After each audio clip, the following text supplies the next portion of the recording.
Bob Woodward is releasing a new book on the Trump administration. It's called Rage. It's based on more than a dozen conversations with the president. And joining us now with more on Woodward's new book and the contradicting COVID-19 comments, Washington Post correspondent. There he is, Philip Bump. Hello to you. Thank you for joining us. Of course. Okay, let's talk a little bit about these comments, how the president justified those comments. Talk to me about a little bit more about exactly what he said, and does it add up to you looking at those recordings and what he said today? Right. So obviously, President Trump was knocked on his heels a little bit by these revelations. He'd had these conversations with Bob Woodward, some 18 in total, apparently.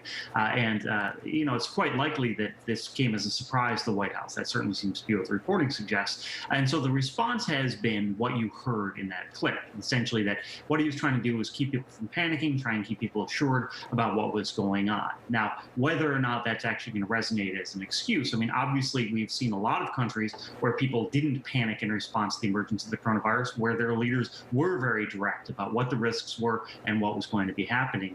It's very, very hard for President Trump to get away from the fact that the rate of deaths and infections in the United States is far higher per capita than in most places in the world. And that reflects on the fact that we've been taking this sort of scattershot approach across the 50 states over the course of the past 6 months. Some are saying, Phil, that the president was pivoting today when he kind of blamed Bob Woodward for, letting those tapes out and not informing the American public about it.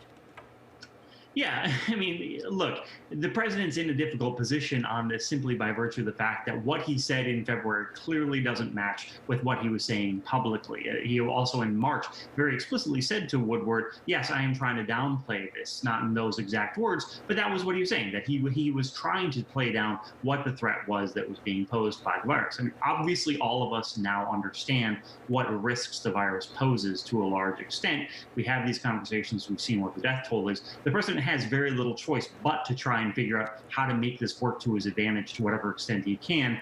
Obviously, Bob Woodward is not the president of the United States, and so what Bob Woodward does with that information is very different than what Donald Trump does with that information. And as you look at those 18 taped interviews, what else stands out to you? Because we're also focused on the pandemic and COVID and what he said about that. What else are you looking at in those tapes?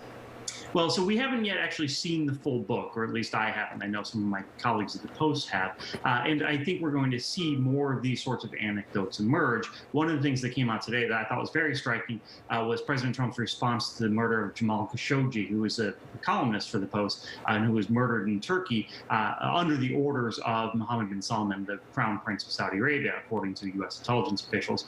Donald Trump played that down in his conversations with Woodward, essentially said that he'd had bin Salman's back when Congress was trying to put new restrictions on Saudi Arabia. That I thought was striking simply because it was an admission of where Donald Trump was seeing the priorities in terms of responding to the murder of Khashoggi. And super quickly, and my producer's going to kill me for this, but tonight, former UN Ambassador John Bolton saying that these tapes could be close to where the Trump presidential campaign ends. What are your thoughts on that quickly? I mean, one thing we've seen over the course of this campaign is almost nothing has moved the numbers. His support has been steady basically since he took office. I don't know that anything at this point between now and November 3rd will change that much. All right, Philip Bump, thank you with Washington Post. Appreciate it. Be safe. Be well.